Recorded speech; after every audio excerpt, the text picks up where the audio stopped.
اور یہ مسند امام احمد بن حنبل کی حدیث مبارکہ ہے۔ کہتے ہیں کہ آقا کائنات صلی اللہ علیہ وسلم کی موجودگی میں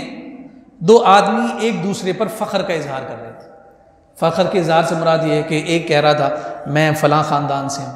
دوسرا کہہ رہا تھا تمہیں پتہ نہیں میں کس خاندان سے تعلق رکھا۔ تو اس میں سے ایک نے کہا کہ میں فلاں کا بیٹا ہوں، میرا باپ اتنا بڑا ہے، تمہاری تو ماں ہی نہیں ہے۔ یہ ایک طرح سے تانا تھا، ایک ٹونٹ تھا کہ میرے باپ کی لوگ اتنی عزت اور احترام کرتے ہیں اور تمہاری تو ماں ہی نہیں ہے۔ تو اس کے جواب میں حضور نبی رحمت صلی اللہ علیہ وسلم نے جب یہ بات سنی تو ارشاد فرمایا کہ حضرت موسیٰ علیہ السلام کے سامنے بھی دو آدمیوں نے اسی طرح ایک دوسرے پر فخر کیا تھا۔ ان میں سے ایک نے کہا کہ میں فلاں کا بیٹا ہوں،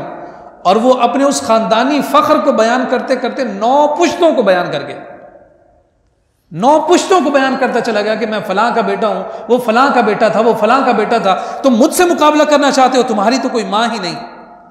آقا کائنات صلی اللہ علیہ وسلم نے فرمایا کہ وہ ایک دوسرے پر فخر کر رہے تھے۔ اللہ رب العزت نے جناب موسیٰ علیہ السلام کی جانب وحی فرمائی اور فرمایا کہ ان لوگوں کو کہہ دو کہ یہ جو شخص اپنی 9 پشتوں پر فخر کرتے ہوئے بیان کر رہا ہے، اسے کہہ دو کہ وہ 9 کی 9 پشتیں بھی جہنم میں گئی ہیں اور تم بھی فخر کی بنیاد پر 10ویں ہوگے جو ان کے ساتھ جہنم میں داخل ہو رہے ہیں۔ یہ جو فخر ہے خاندانی اعتبار سے، اسے اس انداز میں لپیٹا گیا، سمیٹا گیا، اور آقا کائنات صلی اللہ علیہ وآلہ وسلم نے اس کی مستقل مذمت فرمائی کہ کسی طور پر بھی اس قبیح عمل میں اپنے آپ کو شامل اور داخل مت کرنا۔